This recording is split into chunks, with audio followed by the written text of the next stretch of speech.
তিপ্রাসা ককবরক ভাষাকে চাকরি পরীক্ষায় অন্তর্ভুক্ত করার বিশেষ দাবি টিএসএফ ছাত্র ফেডারেশনের পক্ষ থেকে। ডেপুটেশনে মিলিত হয় আজ তিপ্রাসা ছাত্র ফেডারেশন। ককবরক ভাষাকে অন্তর্ভুক্ত করতে হবে চাকরি পরীক্ষায়। ডেপুটেশন দেওয়ার পর কর্তৃপক্ষ কি বলেছেন এই নিয়ে শুনুন বিশেষ বক্তব্য। থাকুন নিউজ ত্রিপুরা 1 চ্যানেলের সাথে। রিক্রুটমেন্ট করার একটা বডি, সেখানে এসটিজিটি দ্বারা টিচার রিক্রুট করা হয়, বিভিন্ন সাবজেক্টে টিচার রিক্রুট করা হয়। আমরা সেখানে দেখলাম আমাদের ককবরকে কোনো সিলেবাস সেখানে নেই। সেখানে ইংরেজি, বাংলা, জিওগ্রাফি, হিস্ট্রি, অন্যান্য সাবজেক্টগুলি সেখানে আছে, কিন্তু ককবরক সেখানে নেই।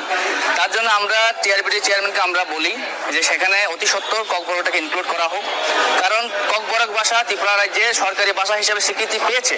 তাতে সরকার যদি সেই ভাষাটাকে অন্যান্য ভাষার সাথে যদি সমানভাবে মর্যাদা না দেয়, তাহলে সরকারি ভাষা হিসেবে স্বীকৃতি দেওয়ার মান্যতা কি, সেটা আমরা আজকে টিআরপিটি চেয়ারম্যানের সাথে আমরা ভালো আলোচনা করেছি। এবং টিআরপিটি চেয়ারম্যান স্যার আমাদেরকে আশ্বাস দিয়েছেন উনি এই বিষয়টা ডিপার্টমেন্টকে পাঠাবেন এবং সরকারকে উনি একটা চিঠিও লিখবেন। আজকে সরকার যদি চায়, এত বছর একটা 3-4টা সরকার ত্রিপুরা রাজ্যে কম হয়েছে, কিন্তু এই টিআরপিটির মধ্যে এসটিজিটি বিষয়টা নিয়ে কিন্তু সরকার এখনো কোনো স্টেপ নেয়নি। কারণ টেট এক্সাম মধ্যে যদি ককবরক থাকে, তাহলে এসটিজিটি ক্ষেত্রে কেন থাকা যাবে না, সেটা সরকার কিন্তু সেটা ক্লিয়ার হওয়া দরকার। কারণ টিচার যদি ভালোভাবে ট্রেন না হয়, আমরা সবাই জানি এনইপির মধ্যে নিজের মাতৃভাষাকে নিয়ে পড়াশোনা করার জন্য আমাদের অধিকার আছে।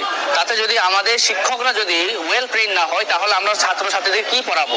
তাহলে সরকারকে আমরা এটাই বলতে চাই যে আমাদের আজকের এই ডেপুটেশনের মাধ্যমে আমরা সরকারকে এটাই বলতে চাইবো যে ককবরক ভাষাটাকে যাতে এসটিজিটির মধ্যে ইনক্লুড করা হোক, সেটা আমাদের দাবি ছিল। কাছে আজকে ডেপুটেশনে এসেছিল ওরা, টিএসএফ। তো ওরা একটা চিঠি আমাদেরকে দিয়েছে, দাবি জানিয়েছে যে ককবরক ভাষাকে আমাদের এসটিজিটি পরীক্ষাতে অন্তর্ভুক্ত করার জন্য। আমাদের যে এসটিজিটির সোশ্যাল সায়েন্সের যে সিলেবাস বা পরীক্ষা যে হয় আমাদের সোশ্যাল সায়েন্স, সেখানে আমাদের 4টে সাবজেক্ট আছে: বাংলা, ইংরেজি, ইতিহাস এবং ভূগোল। তো ওদের দাবি হচ্ছে বাংলা ইংরেজি যেহেতু আছে, সেখানে ককবরক ভাষাকেও অন্তর্ভুক্ত করা হোক। তো ওদের দাবি আমরা শুনেছি এবং আমরা ওদেরকে এটাও বলেছি যে ওনাদের আগে বিভিন্ন সময়ে আরো 7-8টা অর্গানাইজেশন এসে আমাদের কাছে দাবি জানিয়েছে যে মিজো ভাষাকে অন্তর্ভুক্ত করা হোক, চাকমা ভাষাকে অন্তর্ভুক্ত করা হোক, বিষ্ণুপ্রিয়া মণিপুরী ভাষাকে অন্তর্ভুক্ত করা হোক। ওরা দাবি জানিয়েছে। তা আমরা প্রত্যেকটা দাবি আমরা ডিপার্টমেন্টের কাছে পাঠিয়েছি। ডিপার্টমেন্ট গভর্নমেন্টের সঙ্গে কথা বলবে, কথা বলে ডিপার্টমেন্ট বিষয়টা সম্পর্কে সিদ্ধান্ত নেবে। এখানে আরেকটা কথা বলে রাখা ভালো, এর মধ্যে 3-4টে সংগঠনের পক্ষ থেকে আমাদের কাছে ডেপুটেশন দেওয়া হয়েছে।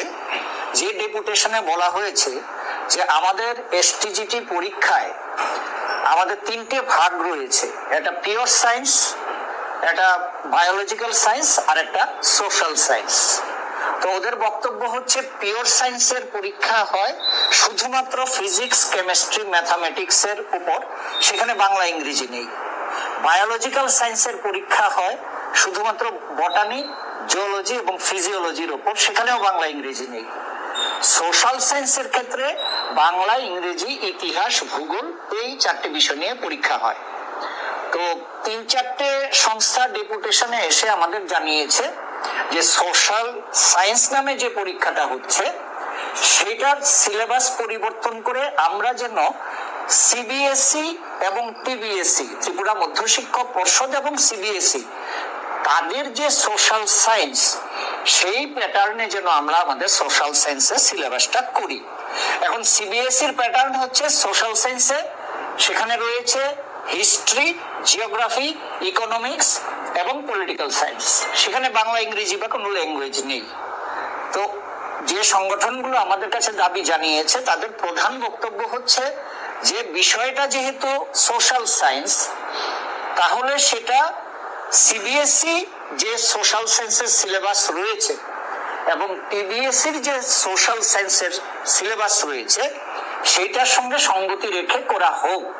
অর্থাৎ ওরা বলেছে সোশ্যাল সায়েন্স থেকে বাংলা, ইংরেজি এই ল্যাঙ্গুয়েজ গুলোকে বাদ দিয়ে সিবিএসই প্যাটার্নে হিস্ট্রি, জিওগ্রাফি, ইকোনমিক্স এবং পলিটিক্যাল সায়েন্স এই 4টে বিষয়ের উপর পরীক্ষা নেওয়া হোক, যেটা ত্রিপুরা মধ্য শিক্ষা পর্ষদ যেটা ফলো করে।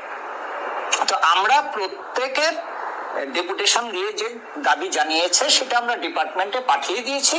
ডিপার্টমেন্ট ভাবনা চিন্তা করে আমাদের সঙ্গে কথা বলবে, তারপরে সিদ্ধান্ত হবে।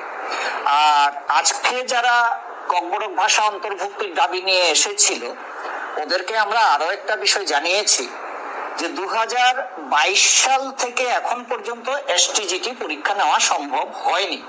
কারণ 22 সালে যে এসটিজিটি পরীক্ষাটা আমরা নিয়েছি সেটা সুপ্রিম কোর্টে বিচারাধীন রয়েছে, সুতরাং তার ফলাফলও আমরা ঘোষণা করতে পারিনি। এদিকে 22-এর পর থেকে স্কুলগুলোতে 9-10 লেভেলে কোনো টিচার নিয়োগ না হওয়াতে গভর্নমেন্ট চাইছেন বা ডিপার্টমেন্ট চাইছেন যে অতি দ্রুত শিক্ষক নিয়োগের ব্যবস্থা করা হোক 9-10-এ। এবং আমরা যদি অতি দ্রুত শিক্ষক নিয়োগের ব্যবস্থা করতে যাই তাহলে আপাতত আমাদেরকে যে পুরনো সিলেবাস রয়েছে সেই পুরনো সিলেবাস অনুযায়ী পরীক্ষা নিতে হবে। কারণ নতুন সিলেবাস নিয়ে তৈরি করে পরীক্ষা নিতে গেলে আমরা কোনোভাবেই ডিসেম্বর, জানুয়ারির আগে পরীক্ষা নিতে পারবো না।